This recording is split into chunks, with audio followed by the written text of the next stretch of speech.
Hadirin wal hadirat rahimakumullah.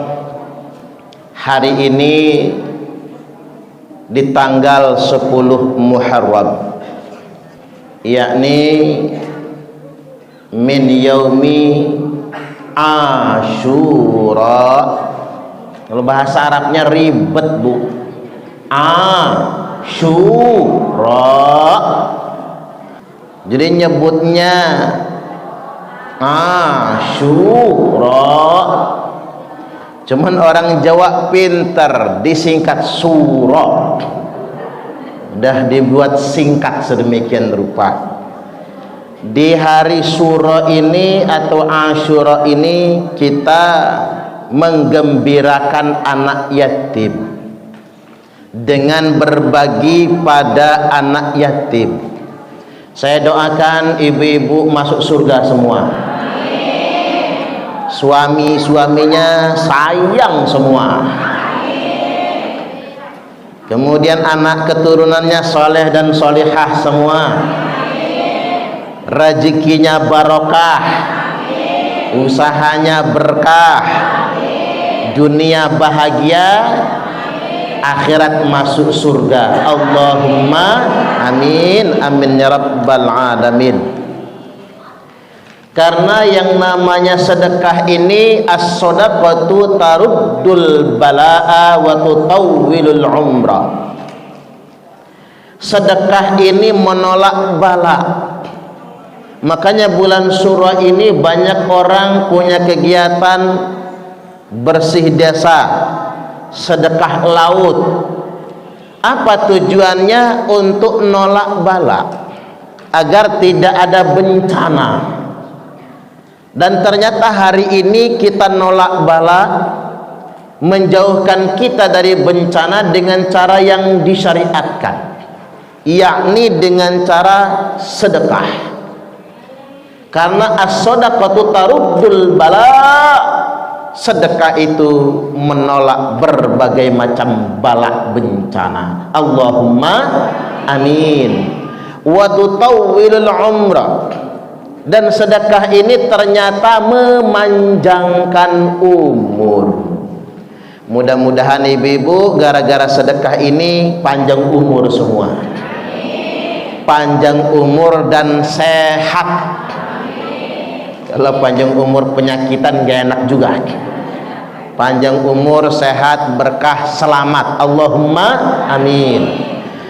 Baik, saya hendak mengawali tentang sedekah ini dengan keteladanan, meneladani ahlul bait Nabi sallallahu alaihi wasallam.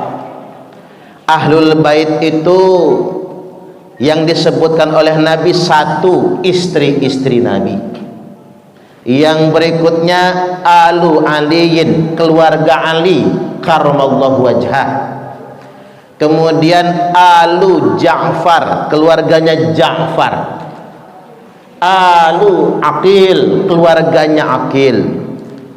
Alu Abbas dan keluarganya Abbas. Ini keluarga yang disebut Nabi ahlul bait. Nah, kita akan merujuk kepada kisah keluarga Imam Ali. Suatu hari Hasan Husain sakit. Makin hari sakitnya tambah parah. Maka kata Ali kepada Fatimah, sayang, ini anak kita tambah parah. Gimana kalau kita nazar saja, biar Hasan Husain cepat sembuh. Berarti ini sudah menunjukkan syariat. Nazar itu hukumnya mubah, tapi bayarnya hukumnya wajib. Karena nazar itu hutang. Yang namanya hutang itu berhutang hukumnya mubah, ngutangi hukumnya sunnah, membayar hutang hukumnya wajib. Jangan kebalik, Bu. Ini ngutang wajib, membayarnya haram. Ketiban ditagih galak bukan main. lebih galak daripada yang ngutangin. Ada nggak yang kayak gitu? Wah banyak. Jangan-jangan pusatnya lagi di sini. Jadi balik lagi Imam Ali nazar. Apa nazarnya? Puasa 3 hari berturut-turut. Maka habis ikrar nazar, berangsur-angsur Hasan Husain sembuh. Yang namanya Ahlul Bait Nabi tidak pernah menunda bayar hutang. Maka besok puasa, kata Fatimah, enggak ada yang dimakan buat sahur. Udah kata Ali, kita sahur minum air, niat puasa, bayar nazar. Nazar jangan ditunda-tunda. Kalau kita kan bayar nazar ditunda, Bu, sampai lupa. Akhirnya diingatkan Allah dengan sakit. Ketiban datang ke kiai, kata kiai, ingat pernah punya nazar enggak? Ternyata nazar 10 tahun yang lalu. Diingetin pakai sakit baru bayar nazar. Maka dari itu yang bagus, keteladanan dari Ahlul Bait Nabi, nazar jangan ditunda. Begitu sudah waktunya bayar. Maka beliau puasa tanpa sahur, nggak ada yang dimakan. Imam Ali kerja memintal wall dengan orang Yahudi. Makanya ini hukum agama. Orang muslim boleh kerja dengan orang Yahudi, orang non muslim boleh kerja sama orang muslim. Kita jadi bos nih, Allahumma amin. Kita jadi bos. Karyawan kita agamanya Kristen, Hindu, Buddha, Katolik, Yahudi boleh, nggak apa-apa. Sama kayak kita kerja, bos kita orang Kristen boleh. Imam Ali kerja mintal wall dengan orang Yahudi, dapat upah. Upah cukup buat makan 3 hari, persiapan sahur, persiapan berbuka. Akhirnya dibelikan tepung, dibikinlah roti. Zaman itu kan ada proses mau makan itu. Dibikin roti jelang maghrib, tinggal nunggu detik-detik berbuka. Ada orang ngetok pintu, yakni orang miskin yang sudah 3 hari nggak makan. Oleh Imam Ali, makanan tadi dikasih kepada orang miskin, cuman disisakan buat Hasan dan Husain karena anak kecil. Ali dan Fatimah nggak buka, Bu, nggak ada yang dimakan, cuman minum air doang. Besok puasa lagi, cuman sahur pakai air. Bikin roti lagi jelang berbuka, ketok pintu lagi, ada anak yatim. Anak yatim yang sedang kelaparan. Enggak tega Imam Ali, semua persediaan makan untuk berbuka dikasih buat anak yatim tadi. Besok puasa lagi, puasa yang ketiga, sahur cuman minum, bikin roti lagi. Jelang maghrib ada tawanan baru keluar dari penjara, mau pulang kampung gak ada ongkos, mana lapar lagi. Diserahkan semua oleh Imam Ali. Singkatnya 3 hari puasa bayar nazar, sahur cuman minum, berbuka cuman minum, 3 hari 3 malam cuman minum, nggak ada yang dimakan. Kata Imam Ali, lapar kayak gini, yuk kita ke tempat kakeknya Hasan Husain, berkunjung ke Rasulullah. Siapa tahu kakeknya Hasan Husain punya yang dimakan. Cuman karena sudah 3 hari nggak makan, lemes, Bu. Lemesnya kelihatan, jalan miring-miring, muka pucet, mata cekung ke dalam. Nabi kan curiga, ada apa ini? Lalu diceritakan kejadian tersebut. Nangis Nabi menyaksikan ahlul baitnya sedemikian rupa dermawannya. Maka turun firman Allah, a'udzu billahi minasyaitonir rajim, wa yut'imuna at-ta'ama 'ala hubbihi miskinan wa yatiman wa asira wa yut'imuna at-ta'am, mereka memberikan makanan ala hubbihi, makanan yang sangat mereka cintai. Ya gimana nggak sangat dicintai, Bu? Lapar, itulah yang ada untuk dimakan. Mereka memberikan makanan yang sangat mereka cintai. Miskinan, untuk orang-orang miskin, orang miskin yang meminta itu. Wa yatiman, untuk anak yatim yang datang meminta. Wa asira, dan untuk orang yang baru saja keluar dari tawanan, dari penjara. Sampai Allah khusus menyampaikan satu ayat tentang Ali, Fatimah, Hasan wal Husain. Wa yu'thiruna ala anfusihim walau kana bihim khasasah, mereka lebih mementingkan kepentingan orang lain daripada kepentingan diri mereka sendiri. Walau kana bihim khasasah, walaupun diri mereka sendiri sangat membutuhkannya saat itu. Halo ibu-ibu, jujur, jangan bohong. Yang kayak gini sanggup nggak, Bu? Sanggup nggak? Nggak sanggup. Apa yang kita suka kasih sama orang, sanggup nggak? Sanggup nggak? Nggak sanggup. Kalau ibu-ibu balik nanya ke saya, emang Pak Parman sanggup memberi apa yang dicinta, yang sangat dicinta, yang sangat dibutuhkan sama orang? Nggak sanggup saya. Lah muncul pertanyaan, mengapa kita nggak sanggup? Karena kita bukan ahlul bait. Yang begini ini ahlul bait, anak cucu Nabi yang sanggup. Kalau bukan anak cucu Nabi nggak akan sanggup, percayalah. Kita umat Nabi, kita orang biasa, nggak sanggup kita kayak gitu. Makanya di zaman modern ini kan banyak orang rame ngaku cucu Nabi. Ya bayar, ya bayar. Nonton TV, nonton berita, nonton YouTube, alangkah banyak yang ngaku cucu Nabi itu. Tapi anehnya saya, mereka ngaku cucu Nabi, kelakuannya nggak kayak ahlul bait Nabi. Yang namanya cucu Nabi itu apa yang dia suka dia kasih. Ini ngaku anak cucu Nabi, bini orang disabet, disamber. Ngaku anak cucu Nabi, kelihat orang cantik ngedip-ngedip. Anak ibu-ibu dilamar, Bu, anak ibu kasih ke gua cucu Nabi. Nanti ibu dapat syafaat, nggak bisa lihat orang cantik. Ngaku cucu Nabi, kerjaannya ngedawir, malak-malak, minta-minta, memperkaya diri atas nama agama. Kalau nggak ngasih dia diancam kualat. Itu bukan cucu Nabi. Kalau pengen tahu ahlul bait Nabi, cucu Nabi, nggak pernah nadah.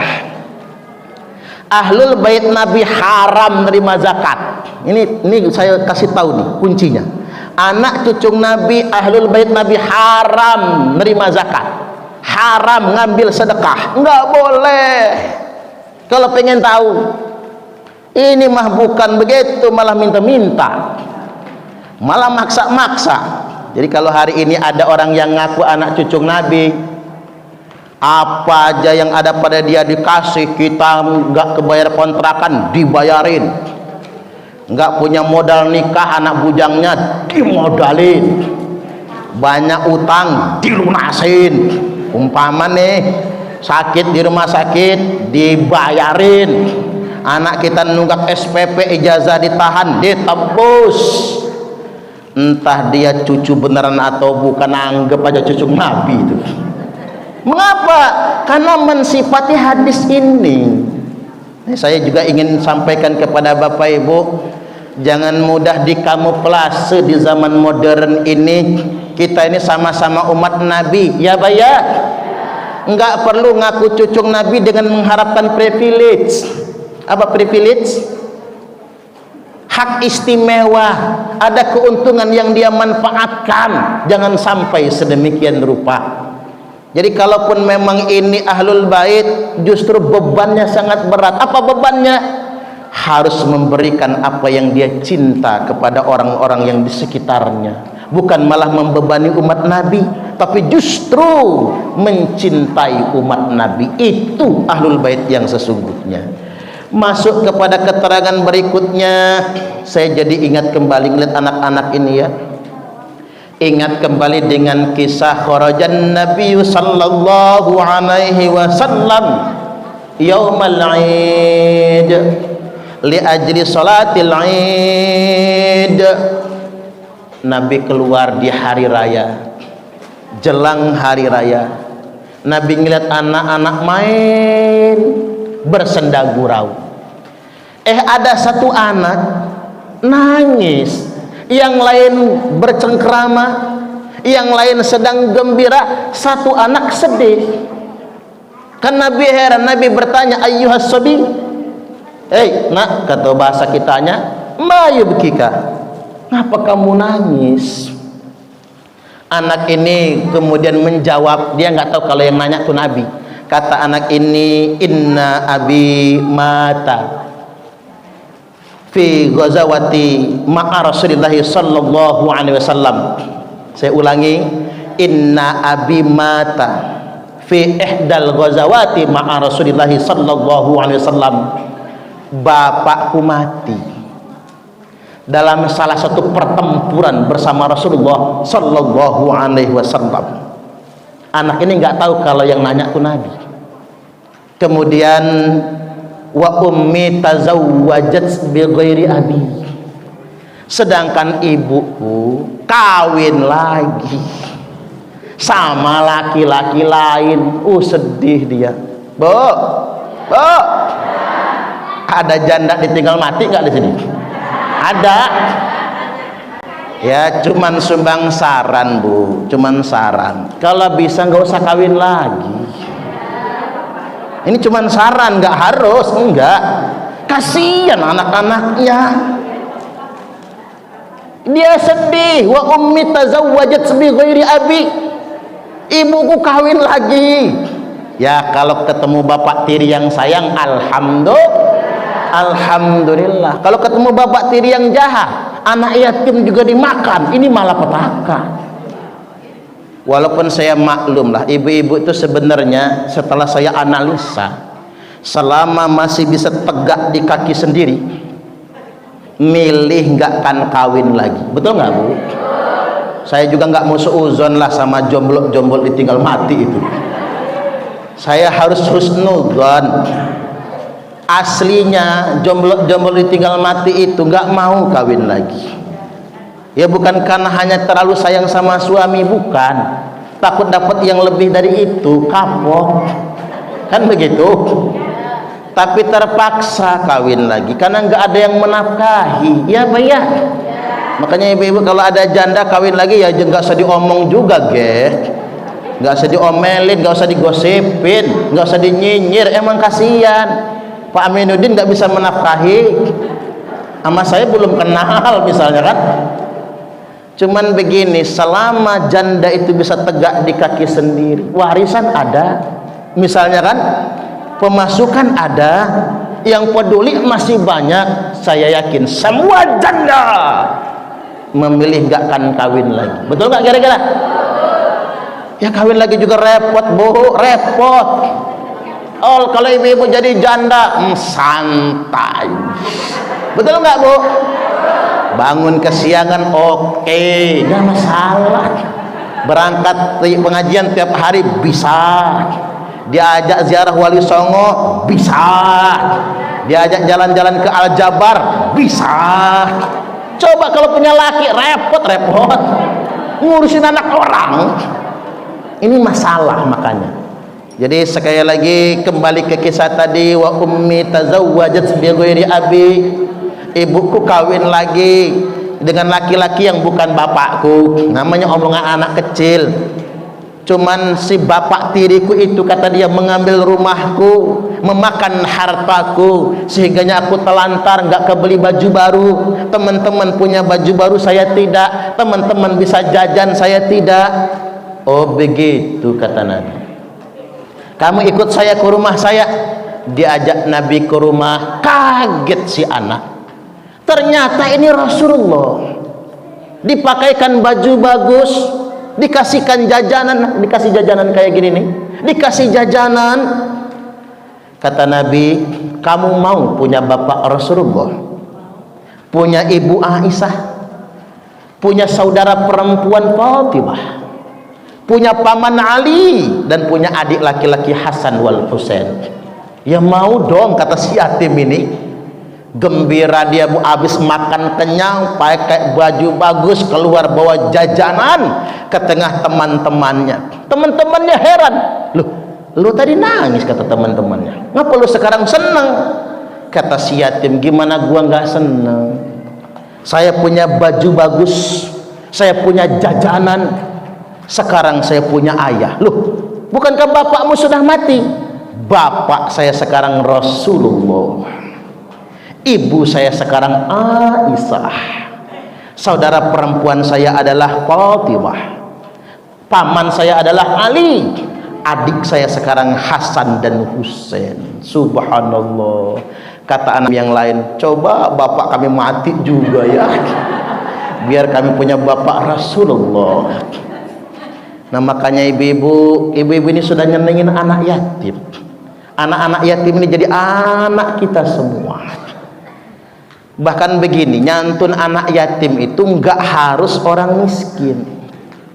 Bahkan yatim ini umpama nih, ada yang kaya keluarganya, janda kaya emaknya itu, tapi anak ini yatim, tetap harus kita santuni.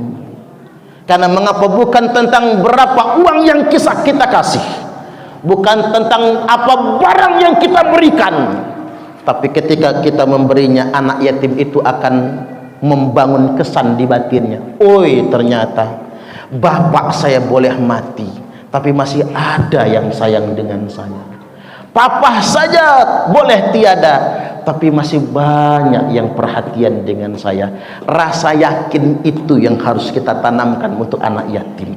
Rasa percaya diri, walaupun dia nggak punya ayah barangkali, ataupun dia mungkin tak punya ibu, tapi dia masih punya keyakinan di sekeliling dia ada banyak sekali orang baik yang akan senantiasa memperhatikan dia. Makanya nyantun anak yatim itu luar biasa pahalanya di sisi Allah Ta'ala. Ada wakafilul yatim, saya kata Nabi, dan orang yang nyantun anak yatim, fil jannati kamathali kada wa kada.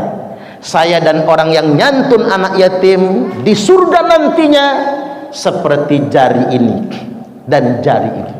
Nabi memberi isyarat dengan jari telunjuk, ditambahkan dengan jari tengahnya, sedikit direnggangkan oleh Nabi. Betapa dekatnya orang yang nyantun anak yatim tersebut dengan Rasulullah di akhirat nantinya. Semoga kita di akhiratnya bertetanggaan dengan Rasulullah. Allahumma amin, amin ya rabbal alamin. Makanya pahala terbesar itu nanggung. Wakafil, kafil itu nanggung, Bu, ditanggung biaya sekolahnya. Ini coba yang yatim-yatim ini kalau mau mondok itu cucunya teteh itu teh ya, cucunya teteh itu kan yatim piatu itu ya, cucunya teteh itu masukin pondok paling bagusnya. Kalau masuk pondok kita, pondok pesantren Rahmatul Ummah, semua anak yatim gratis. Pondok kita tuh bukan panti asuhan, Bu. Orang kan punya kesan kalau anak yatim itu harus ke panti asuhan. Tidak, ge. Ke pondok juga. Yang mampu yang bayar, yang nggak mampu yang nggak bayar. Kalau anak yatim, kita memang punya program kan, gerakan serbu. Bahkan di sini Bude Sri Asyihadi, mana Bude Sri belum ke masjid ya, baru pulang haji ya. Iya. Itu bahkan nyantun tiap bulan itu. Untuk siapa? Untuk anak-anak yatim yang mondok di pesantren kita. Jadi itu pesantren murni ya, Bu. Cuman anak yatim ditampung. Bagaimana pendanaan buat biaya sekolahnya, biaya ngajinya, itu pakai fasilitas orang tua asuh buat anak yatim atau anak piatu. Karena pahalanya gede ketika kita menanggung itu. Nanggung itu artinya pendidikannya ditanggung, jajannya ditanggung, sekolahnya diupayakan sampai sarjana. Tuh yang yatim-yatim itu gratisnya sampai sarjana loh. Ini sedang saya kerjasamakan, bahkan kalau bisa masuk fakultas kedokteran, Bu, tanpa biaya. Kalau pinter, kalau geblek ya jangan dah, karena sesuaikan dengan kemampuan. Masuk tentara tapi letoy ya nggak bisa. Ya walaupun yatim masuk tentara harus keker juga, jadi bodinya kan begitu. Tapi artinya memang ternyata betapa banyak orang-orang yang masih peduli dengan anak yatim, yang sayang dengan anak yatim. Allah Subhanahu wa taala berfirman, A'udzu billahi minasyaitonir rajim. Ara'aital ladzi yukadzibu bid-din? Fadzalikal ladzi yad'ul yatim wa la yahuddu 'ala ta'amil miskin. Tahukah engkau, ara'aita, tahukah engkau, kata Allah, orang-orang yang telah mendustakan agama? Orang yang mendustakan agama itu, fadzalikal ladzi yad'ul yatim, yang menghardik anak yatim. Menghardik ini begini, menolak anak yatim dengan penuh kebencian, itu namanya menghardik. Bahkan mungkin sampai memukul. Tapi kalau mukulnya pendidikan enggak apa-apa. Tapi kalau ini menghardik, memelototin, membenci anak yatim itu, menunjukkan kebencian, ini yang disebut dengan orang yang mendustakan agama. Walaupun kepalanya pakai udeng-udeng, walaupun pakai peci kemana-mana, walaupun kerudungnya nyenser di tanah, tapi dia rendahkan anak yatim, maka ini termasuk orang-orang yang mendustakan ajaran agama. Rumah paling mulia di muka bumi ini, kata Nabi, rumah yang di dalamnya ada anak yatim. Karena nggak mudah ngurus anak yatim. Suami ikhlas, bini belum tentu. Ya Pak ya?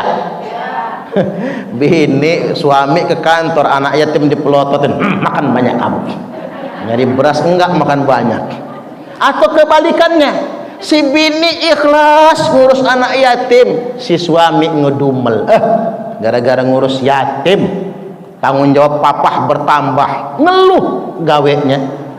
Atau suami ikhlas, istrinya ikhlas, anak kita, Bu, yang gak eman sama anak yatim. Si yatim lagi makan dijitakin sama anak kita. Anak siapa lu? Masuk-masuk rumah gua, kata anak kita. Makanya nggak mudah menjadikan anak yatim itu bagian dari keluarga kita, nggak mudah itu. Itu ada tantangan tersendiri. Juga jangan underestimate dengan anak yatim. Saya cuma ingin nyuplik dikit ini.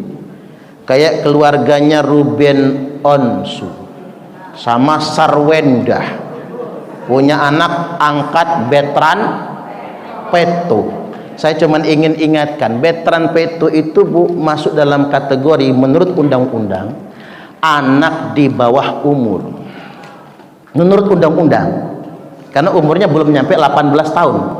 Anak bawah umur 19 sekarang ya, kalau laki-laki ya, belum 19 tahun. Iya, menurut syariat anak angkat tidak bisa jadi mahram bagi ibunya, betul. Cuman menurut saya di media sosial sudah keterlaluan orang membulinya itu. Keterlaluan itu, Bu. Ikut campur dalam rumah tangga orang. Saya ini bukan ingin ngomentari artis, cuman ingin memberikan pendidikan. Nggak usah kayak gitu, kan veteran juga anak-anak. Kan begitu kan? Diomongilah selingkuh sama mama tirinya, naudzubillah. Ada yang berani ngomong begitu, cangkemnya itu. Hati-hati. Makanya infotainment itu menurut saya jelek juga itu. Itu bisa menghancurkan keluarga orang. Nggak boleh. Karena veteran itu tetap anak di bawah umur. Dia nggak boleh diperlakukan kayak gitu. Apalagi dia nonton berita, nonton HP.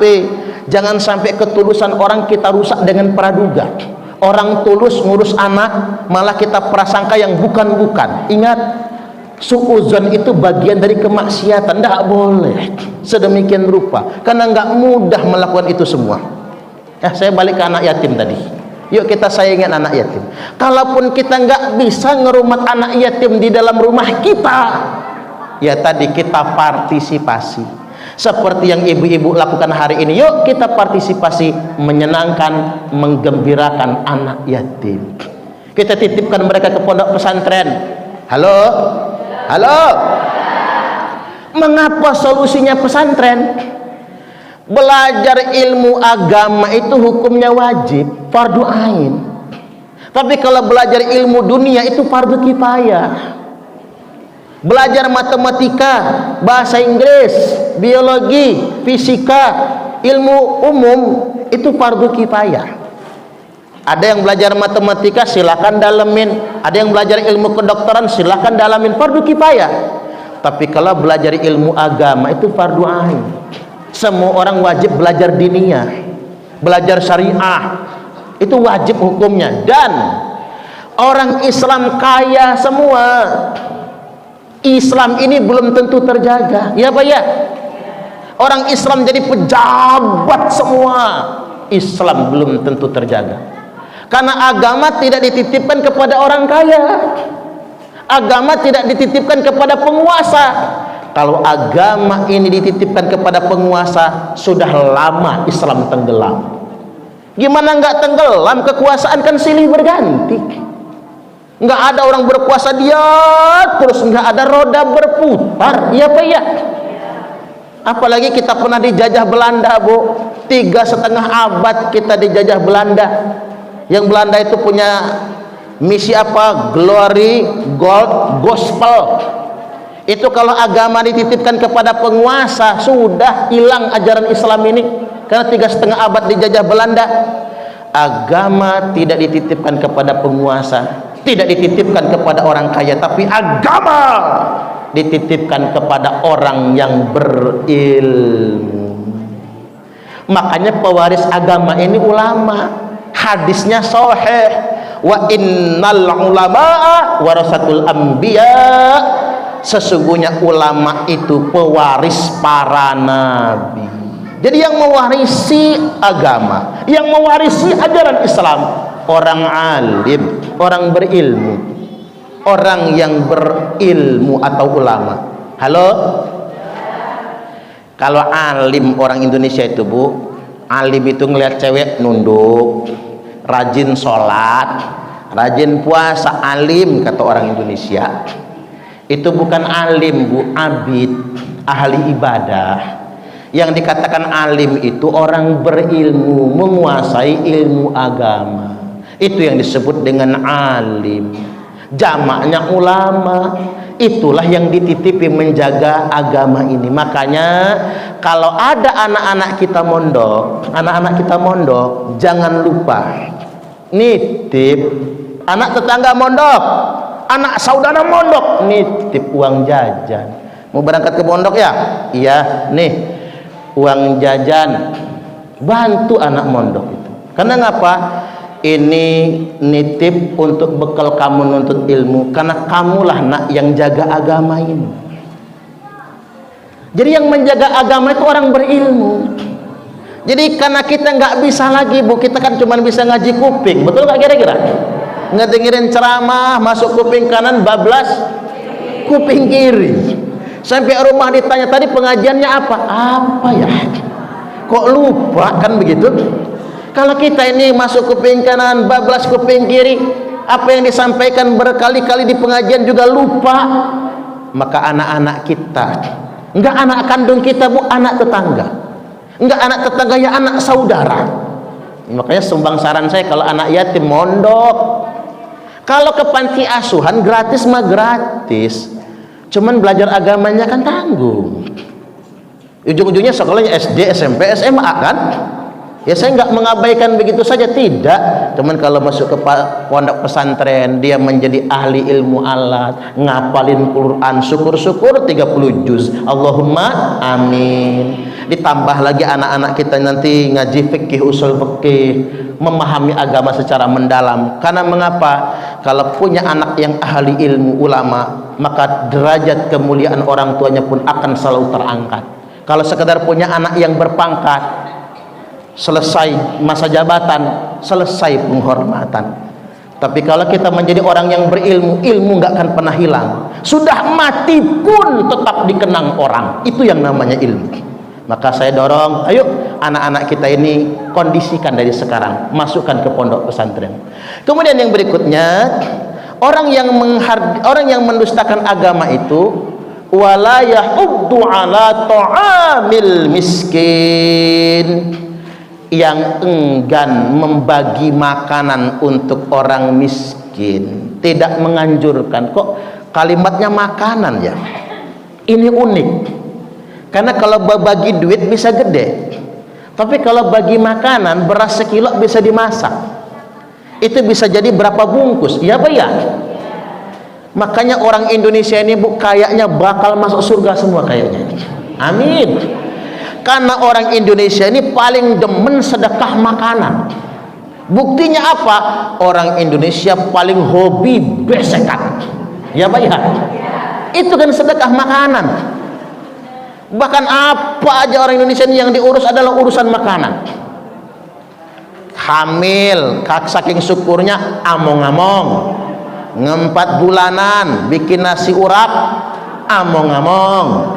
7 bulanan syukuran, among-among. Anak lahir, among-among. Ngasih nama, among-among. Apalagi anak menjejak bumi, among-among. Anak lanang disunat, among-among. Anak gadis mulai datang bulan, among-among. Pantes orang Indonesia ini masuk surga semua karena demen bagi makanan, demen sedekah. Bahkan ada keterangan begini, Nabi bersabda, al-hajjul mabrur laisa lahu jazaa'un illal jannah.